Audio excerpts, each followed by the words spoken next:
Hi, welcome to Conversations with Koi. My name is Koi Kamau. So today I would like us to discuss about something that I've noticed it has affected me in one way or another. I've been a victim, I've been the one who has done it, and I know it's something that is very, very common. I don't know why generally as human beings we are very quick to judge other people, very quick to judge people. Yet when the situation turns around to us, we want to be shown grace. We don't show grace to other people, but as we want to judge, but we want to be shown grace. So there's a story I want us to look at in the Bible in connection to this. So this story is about a woman who's in the Bible. Actually, not much is talked about her. Actually, we don't know much about her. And we don't even know her name, by the way. This is Nani's wife. What's her name? Mrs. Job. To meet a Mrs. Job for now, because that's all we know. We know about Job's story. We know so much about the way he was a righteous guy, the way he was right before God, the way he was wealthy. But what is that one thing? I know we all know about Job's wife. If I ask you one thing you know about Job's wife, it's that one line. That one line where she told her husband, why don't you curse God and die? And we are very quick to think, that woman was wicked. How can she say such a thing? Sindio? How can she say such a thing? She's such a wicked woman. But guys, if you think about it, do you know exactly what Job went through, this woman went through? But we have focused the story so much on Job, and we have not looked at it from her angle. We have not looked at it from her angle. So let me just take you through some of the things that Job went through. But in this case, let's say Mrs. Job also went through. So that before we judge her, before we know the full story of even anybody around our lives, let's dig to know why. Or we just leave it alone, like we don't have to dig. Like, so you just leave somebody, must you judge? So when you look at Job's story, in Job chapter 1, we are told that Mrs. Job, lost 10 of her children at a go in one disaster. She had 7 sons and 3 daughters. So now parents, tell me, you have had 1 child, 2 children, 3 children, 4, 5, 6, 7, 8, 9, 10. And of course you didn't get them all at the same time. There was periods in between. Can you imagine the joy of having your first child, the second child? You can imagine all that. And these kids were grown-up children. Now imagine, you've had 10 children, losing them all in one day. All of them in one day. That you are a mother of 10, now you are a mother of 9. You can feel her pain, tuendelee. So she lost, as the Bible says, Job lost. We say Mrs. Job lost 7 sons and 3 daughters. All at once in one disaster. Okay, then let's go to Job chapter 2, where it tells us about the husband. The Bible says that Job, he got sores. You know those vidondas, sores from the whole body, from the face all the way down. The guy had sores, alikuwa na vidonda. And then the Bible tells us that he used to sit in ashes, sit somewhere in ashes, and then he was scraping himself off those vidondas with the broken pots. Sasa, let me speak to wives. So look at it this way. This guy was a wealthy man. So of course he was a prominent guy. So was the wife. She must have been a cheerleader or something, somewhere women or something, And so this guy was wealthy, he was prominent, he was the macho guy to her. And he was the guy. And now this guy who is the guy to her, he's seated somewhere on the floor in ashes with vidondas. I was about to call it marodas. Yeah, in marodas, in vidondas, in sores. And then he's scrapping them with broken pots. Honestly, what do you think is going on in that woman's heart or her mind? What do you think is going on? She's hurting. This is the guy who she has known to be the priest of her home. The Bible tells us the way he was praying for his children.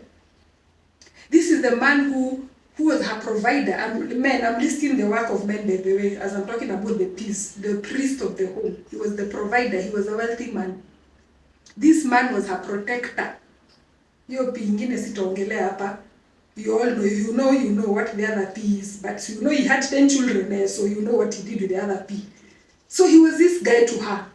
He was this very handsome guy, the macho guy, the nini. He was everything to her. Then he seated there, looking helpless.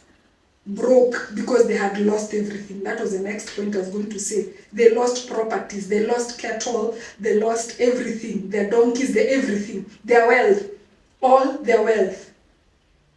And so you can imagine what was going on. Before we say, oh, the way she was very quick to tell the husband, oh, curse God and die. No, let's observe.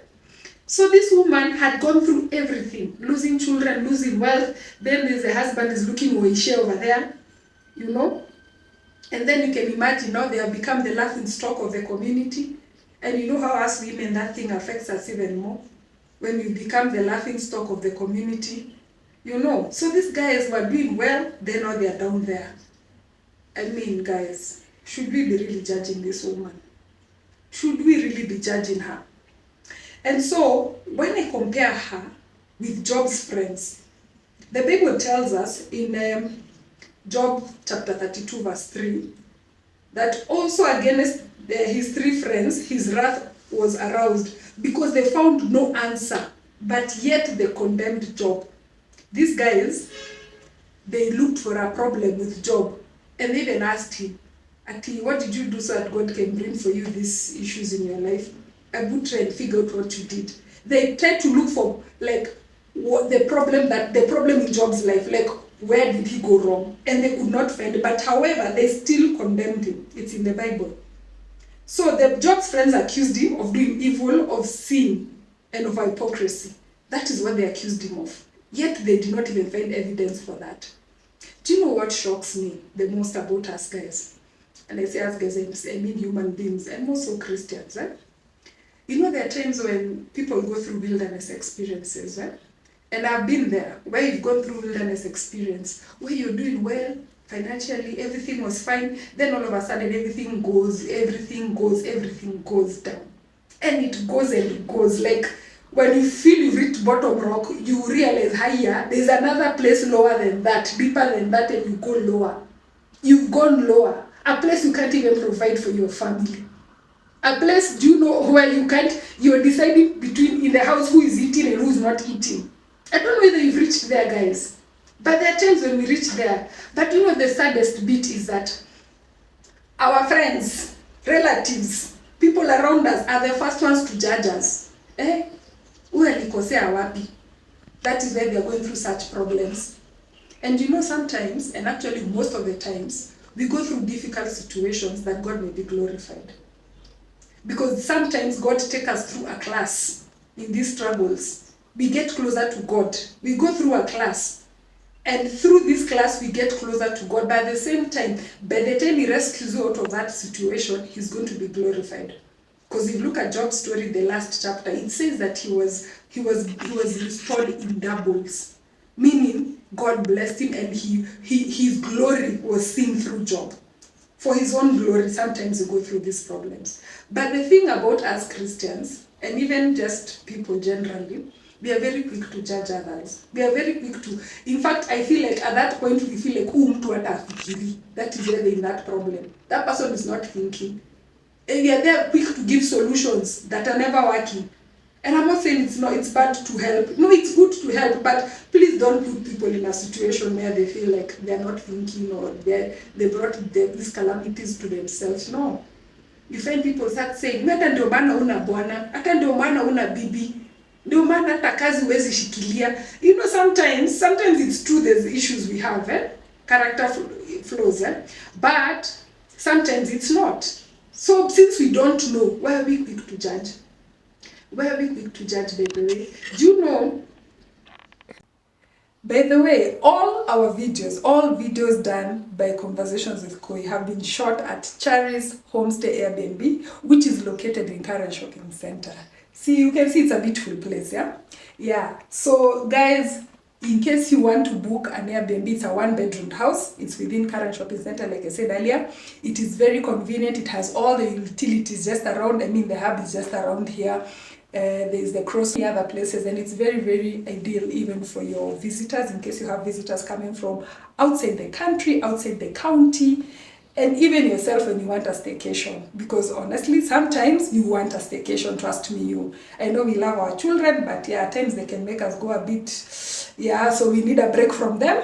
And this is a place where you can come. It's just 1 bedroom. It's a very, very quiet place, very serene, very beautiful.